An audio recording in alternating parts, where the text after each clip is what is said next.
оқушылар қауымы, шәкірттер, бүгін университеттің тарихи иесінен еш уақытта кетпейтін ұлы тұлғамыз Өмірбек Арысланұлы Жолдасбековтің туғанына 95 жыл толуына байланысты өтіп отырғанына салтанатты жиналысқа келген қадамдарымыз құтты болсын. Өмірбек Арысланұлының қызметі, мемлекеттік қызметі, ұстаздық қызметі, жоғары білімді басқару, ұйымдастыру саласындағы қызметі біздің есімізден осы күнге дейін кетпейді, жарқырап көрініп тұрады. Қазіргі жастар Өмекеңді өзі түсін көрмеген, лекциясын тыңдамаған, қатар жүрмеген болғаннан кейін көп нәрсені біле бермеуі мүмкін. Ал енді Өмекең сияқты, Өмірбек Арысланұлы сияқты жоғары мектептің қайраткер тұлғасы біздің бүгінгі күнімізге дейін болған жоқ ол кісіден басқа. Ол кісінің жөні бөлек. Мына жаңағы фильмнен көріп отырсыздар өздеріңіз. Университет қалашығын Казгуград дейтіміз бала кезімізде. Осыны құрудың өзі, үйлерін көтеріп, бүкіл материалдық техникалық базасын жасап, дайындап, аудиториясына дейін дайындап, балаларды кіргізіп, сабаққа, балаларға сабақ беретін мұғалімдердің сапасын арттыру, білім берудің сапасын арттыру, болашақ маманды дайындаудың сапасын арттыру саласында бұл кісінің жасаған еңбегін, сіңірген еңбегін біз еш уақытта ұмытпаймыз. Алдыңғы ұрпақ, ол кісіні көрген ұрпақ. Сіздердің есіңізде болу керек, айналайын балалар. Университеттің қалашығы осы сіздер білім алып жатқан қалашығы Казгуград.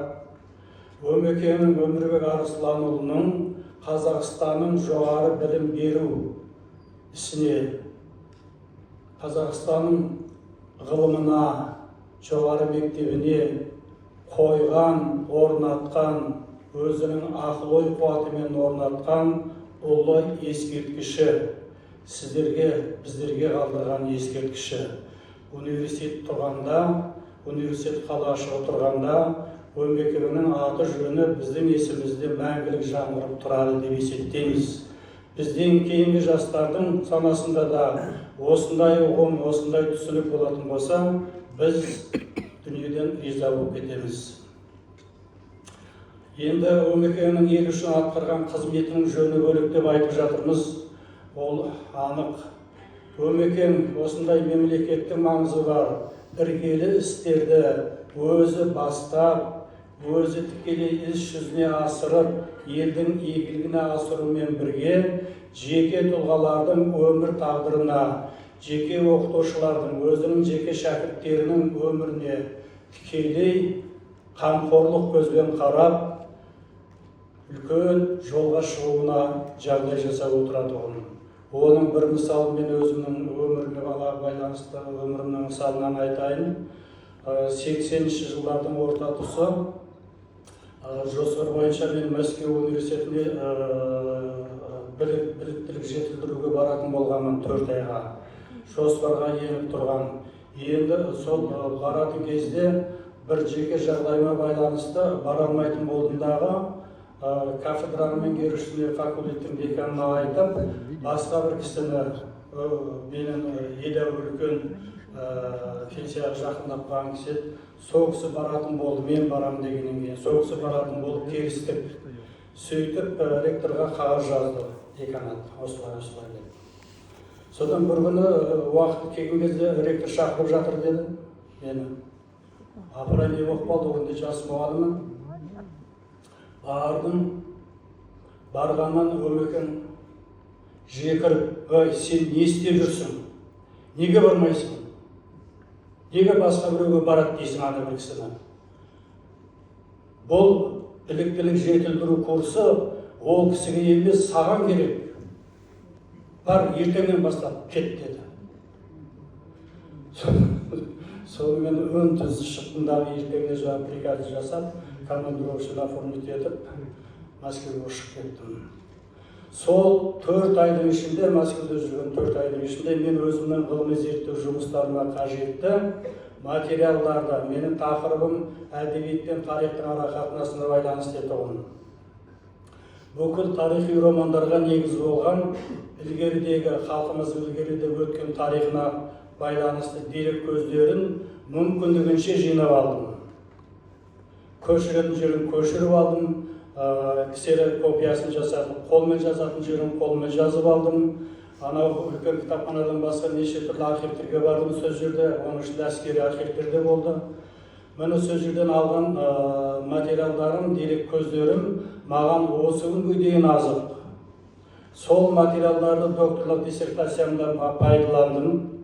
Кейінгі зерттеу еңбектерімде пайдаландым. Сол материалдарды жеке жинап, тарихи аңыздар, тарихи дерек көздерін жеке жинап, жеке кітап шығарып, оқушыларыма, студенттеріме бердім соны. Өмекеңнің осы маған жасаған осы ісі, осы қамқорлығы тек қана мен сияқты бір буынның өкілдеріне емес, бүкіл университеттің жас оқытушыларының түрлі кезеңдегі буындарына тұтас жасаған қамқорлығы еді. Біреулерге үй алып берді, біреулерге соғып жатқан кезде жағдай жоспарға енгізіп, тәртібіменен кәсіподақпен бірге осында мамандар, жас маман, әсіресе мына маман алу керек деп, өзім талантты деген, өзі таныған жастарға сондай қамқорлық жасайтын. Сол жастардың бір қатары осында отыр қазір. Соңынан сол кісінің өзінің ашқан, кезіндегі ашқан робот техникасында байланысты құрылған біздің қазіргі ректорымыздың жасап жатқан қабындағы лабораторияларда басшы қызметтерде жүр. Соларды келіп мен қуанамын. Өмекеңнің бастаған ісі осы шәкірттері арқылы жақсы жалғасып жатыр екен ау деп. Міне екі мысал айттым, айналайын балалар.